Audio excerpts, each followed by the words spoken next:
Dominik Boz i Matija Petrović su bili u BMW-ovoj radionici gdje su naučili puno novih stvari.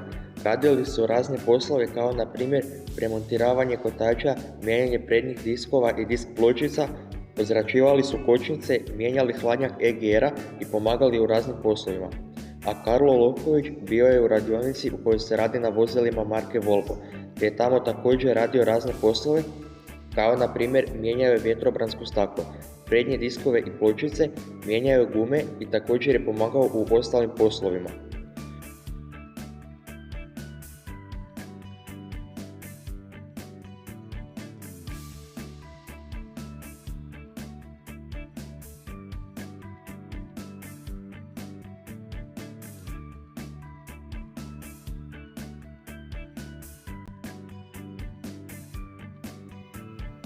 U gradu Gaggenau smo posjetili muzej Unimaq, gdje smo vidjeli velike strojeve i vozila napravljene baš za teške i neravne puteve, na kojima standardna vozila ne bi uspijevala proći.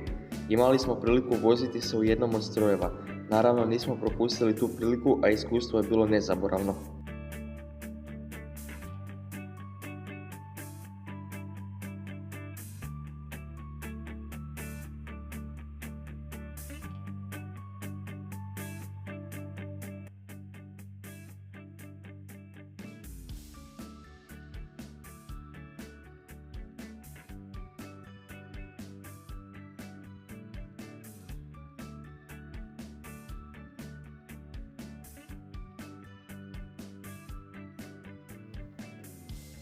Zatim smo posjetili muzej automobila i tehnike u gradu Sinsheim.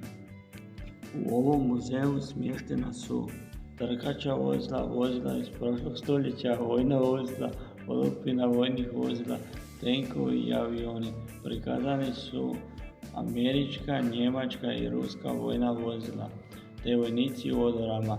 U muzeju se nalazi simulacija njemačkih tenka u kojem ako ubacite kovanicu od 2 eura možete upravljati. Izvan muzeja nalaze se zrakoplovi u kojem se može ući, ali ne mogu svi odjednom pa morate dugo čekati.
Posljednje što smo posjetili je Mercedesov muzej u gradu Stuttgartu u kojem možete vidjeti sva Mercedesova vozila od samog početka. Muzej ima oko 5 katova, na najvišem katu su najstarija vozila, a kako se spuštate, tamo su vozila sve novija i novija. Zadivljujuće je sve to vidjeti jer nema baš puno mjesta u muzeju, a uspjeli su staviti čak i autobus na 3. kat. Ne znamo kako su to izveli, ali možemo vam samo reći da smo u ovom muzeju imali jedno prekrasno i nezaboravno iskustvo. Za vikend smo otišli na putovanje u Francusku, u Ruppenheim i Strasbourg. Razgledavali smo gradove, posjetili tržne centrove i još mnoge druge stvari. Posljednji smo dan posjetili školu u gradu Gagenau. Tamo smo se upoznali s ravnateljem i konačno upoznali gospođu Ivanu Andrašić-Jug, koja je iz rodom Koprivnice, a ona nam je pomogla da nađemo smještaj i preporučila što posjetiti. Razgledavali smo njihovu školu i nakon razgledavanja krenuli prema aerodromu, smjestili se u zrakoplov, te sretni i zadovoljni krenuli prema Hrvatskoj.